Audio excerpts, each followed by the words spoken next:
What if I told you that the most secure high-tech prison in America, a fortress planted in the heart of the Nevada desert, was out by a single man with nothing but his own mind and a few makeshift tools?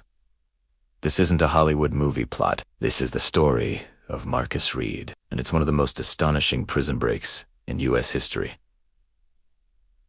Welcome back to the channel. Today, we're diving deep into a case that has baffled the FBI for years. A story of incredible ingenuity, courage, and a man who simply vanished into thin air. So grab your gear, because we're heading into the desert to uncover the legend of Marcus Reed.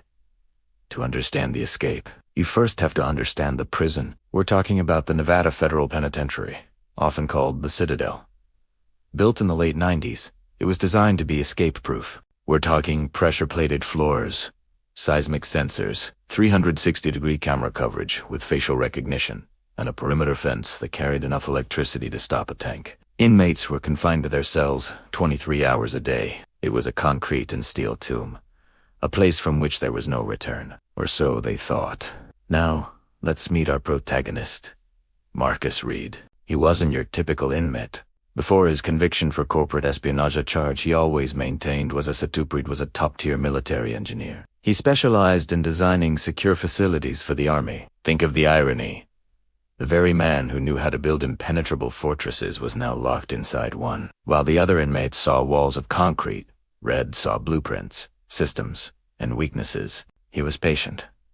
For 3 years, he observed. He learned the guards' shift patterns, the maintenance schedules, the precise timing of every lockdown and every system check. His mind was his greatest weapon, and he was sharpening it every single day. His plan began with the simplest of objects, a plastic spoon from the mess hall, a loose thread from his jumpsuit, and a small metal bracket he managed to pry from his bed frame.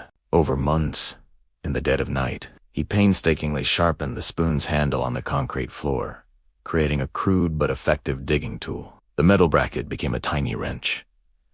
His target.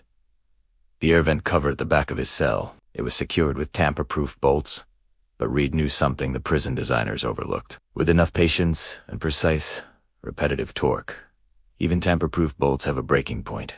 Night after night, for nearly a year, he worked in near-total silence, the tiny scraping sounds masked by the hum of the prison's ventilation system. Once he had access to the vent, his world opened up. The ventilation shafts were his secret highway, a maze of metal ducts running throughout the entire facility. These shafts were narrow, dusty, and filled with obstacles, but for Reed, they were a map to freedom. Using his knowledge of building schematics, he created a mental blueprint of the entire network. He even managed to borrow schematics from a maintenance office he accessed through the vents, studying them under the faint glow of an emergency light before returning them unnoticed. He was a ghost in the machine, moving undetected right under the noses of his captors. But getting out of the building was only half the battle. The real monster was the electrified perimeter fence. This was the Citadel's final and most deadly line of defense.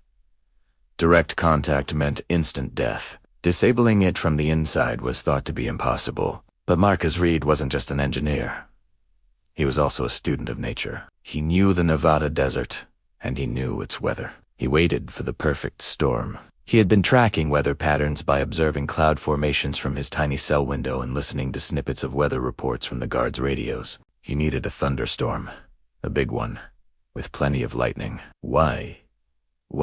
Because a massive electrical surge from a lightning strike could temporarily overload the prison's power grid, creating a tiny window of opportunity. The backup generators would kick in almost instantly, but almost isn't instantly. Reed calculated he would have a window of maybe 3 to 5 seconds. The night of the escape, a ferocious storm rolled in over the desert, just as he had predicted.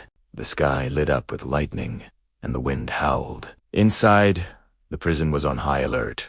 As the storm reached its peak, Reed made his move. He navigated the vents for the final time, emerging into a small electrical junction room near the outer wall. He had fashioned a crude tool to trip a specific breaker at the exact right moment. Then it happened. A massive bolt of lightning struck a nearby transformer. The lights flickered and died. The entire prison plunged into darkness and a deafening silence. In that moment, Marcus Reed acted. He tripped a breaker, creating a secondary fault in the fence's circuit. For a few precious seconds, the deadly fence was just a metal wall. He scaled it, his hands and feet moving with practiced speed, and dropped onto the sand on the other side just as the backup generators roared to life and the floodlights snapped back on. Was? Out. The alarm blared.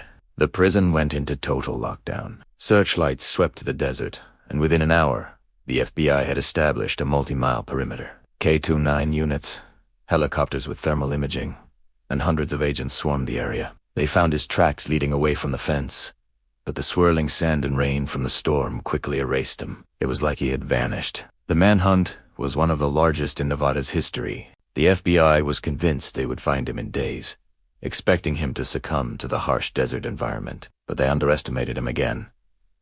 Reed had prepared for this too. Through his vent excursions, he had managed to create a small survival kit, stealing and stashing non-perishable food, water, purification tablets, and a compass. He used the storm to cover his tracks and moved only at night, navigating by the stars. He knew the desert wasn't an obstacle. It was camouflage.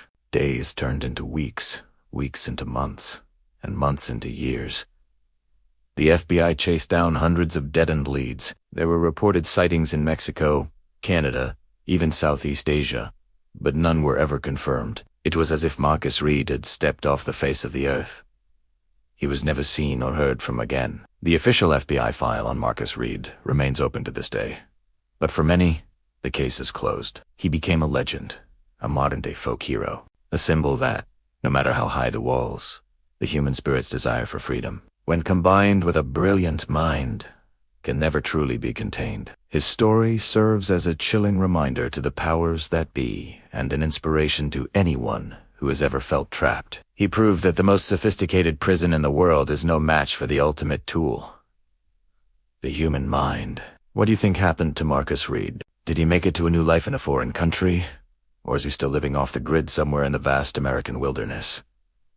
Let me know your theories down in the comments. Thanks so much for watching. If you enjoyed this story, don't forget to hit that like button and subscribe for more incredible true stories. Until next time, stay curious.